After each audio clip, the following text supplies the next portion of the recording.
Kamusta po kayo? Bago po ang lahat, first things first.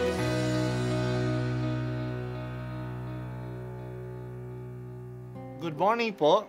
Sinisimulan po natin ngayon ang first things first. At dito po, tinatalakay natin sa unang bahagi ng umaga natin ay ang first readings na binabasa po sa banal na misa. Ito pong tinatalakay natin kasi madalas po kasi marami na tayong alam tungkol sa gospel readings. Pero konti po ang nagsasalita sa first readings. Pero ang first readings, bahagi din po yan ng Biblia, ng banal na kasulatan. Kaya susubaybayan po natin ang mga first readings, basahin po natin at kuminsan kailangan ng basahin ng 2 o 3 beses bago maintindihan kasi hindi po tayo familiar sa mga istorya at sa mga kaisipan na tinatalakay dito. Ang pagbasa mula sa Aklat ng Pahayag. Ako'y si Juan. Narinig ko ang Panginoon at sinabi niya sa akin, isulat mo sa anghel ng simbahan sa Sardis. Ito ang sinasabi ng may 7 espiritu ng Diyos at may 7 bituin. Nalalaman ko ang ginagawa mo. Ipinalalagay kang buhay, ngunit ang totoo, ikaw ay patay. Gumising ka at pasiglahin mo ang mga bagay na nalalabi sa iyo nang di tuluyang mamatay. Nakikita kong hindi paganap ang nagawa mo sa paningin ng aking Diyos. Alalahanin mo kung paano mong tinanggap ang mga aral na iyong narinig. Isagawa mo ang mga yaon. Pagsisihan mo't talikdan ang iyong kasamaan.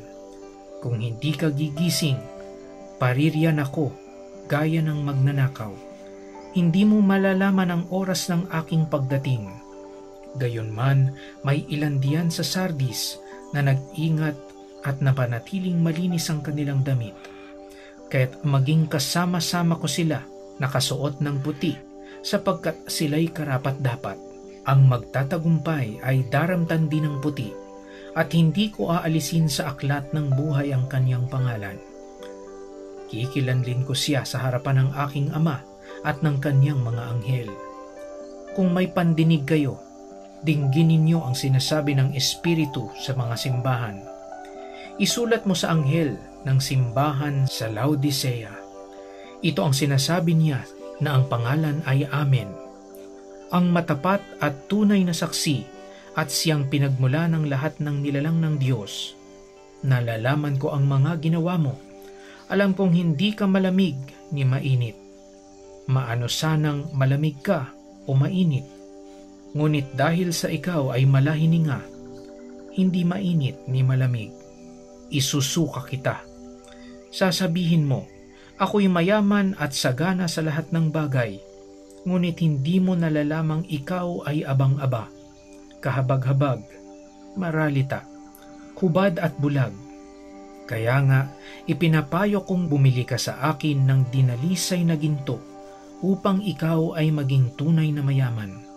Bumili ka rin ng puting damit upang matakpan ang nakahihiya mong kahubaran at ng gamot sa mata nang ikaw ay makakita. Tinuturuan ko't sinusupil ang lahat ng aking iniibig.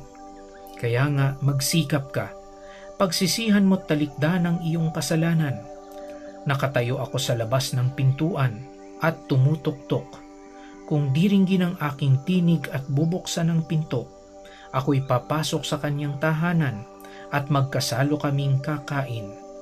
Ang magtatagumpay ay uupong katabi ko sa aking luklukan, kung paanong ako'y nagtagumpay at nakaupo ngayon sa tabi ng aking Ama sa kanyang luklukan. Kung may pandinig kayo, dinggin ninyo ang sinasabi ng Espiritu sa mga simbahan. Ang salita ng Diyos. Salamat sa Diyos. Ang pagbasa natin ngayon ay tungkol sa sinabi ng Espiritu ng Diyos sa 2 lungsod, ang lungsod ng Sardis at ang lungsod ng Laodicea. Sa 2 lungsod na nanawagan ang Diyos ng pagsisisi. Alam ng Diyos ang lahat, kaya hindi natin siya madadaya. Sa Sardis, akala ng mga taga roon na okay sila, nabuhay sila. Ngunit sa totoo lang, malapit na silang mamatay sa kanilang pananampalataya. Kaya ang panawagan sa kanila na gumising na sila at pasiglahin ang anumang kabutihan na mayroon pa sila bago tuluyang mamatay. Ngunit may mga ilan sa Sardis na nanatiling puti ang kanilang damit, na ibig sabihin, hindi sila nagpapadala sa kasamaan. Kung manatili sila, magtatagumpay sila at hindi aalisin ang kanilang pangalan sa aklat ng mga buhay. Ang lungsod naman ng Laodicea ay maligamgam, kulang sa init at kulang sa lamig. Wala silang gaanong desisyon tungkol sa katotohanan at kabutihan. They want to play safe. They take no positions. Isusuka sila ng Diyos. Sa pakipagtunggali laban sa kasamaan, walang neutral position. You are with Him or against Him. Akala ng mga Kristiyano sa Laodicea na sila ay mayaman, na sila ay may mga gamot sa mata, na sila ay may magagandang damit.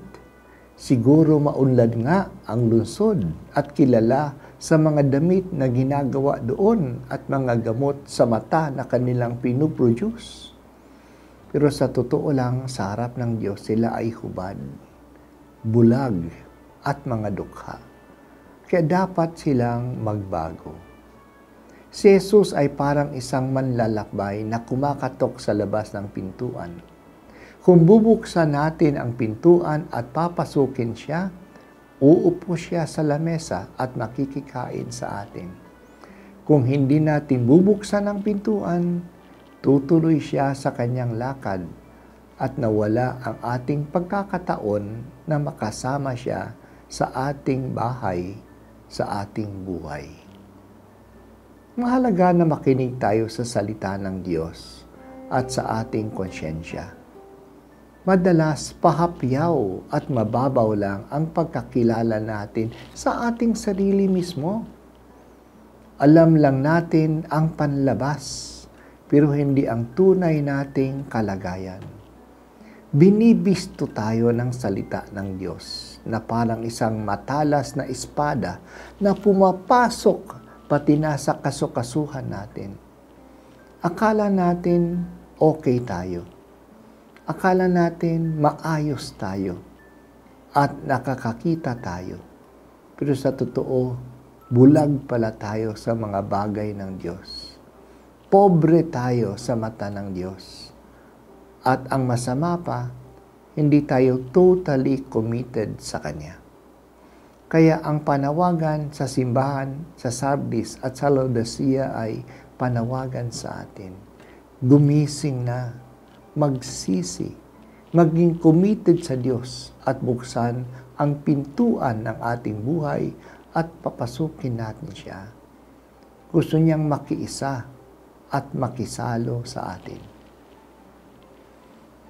Palagi po ninyong sinasabi, Panginoon, ang may pandinig ay makinig. Buksan po ninyo, hindi lang ang aking tenga, kundi ang aking isip at ang aking puso, upang ikaw ay patuloyin sa buhay ko. Sana po marinig kitang kumakatok sa aking buhay. Papapasukin kita, Panginoon, sa buhay ko. Halina, tumuloy ka.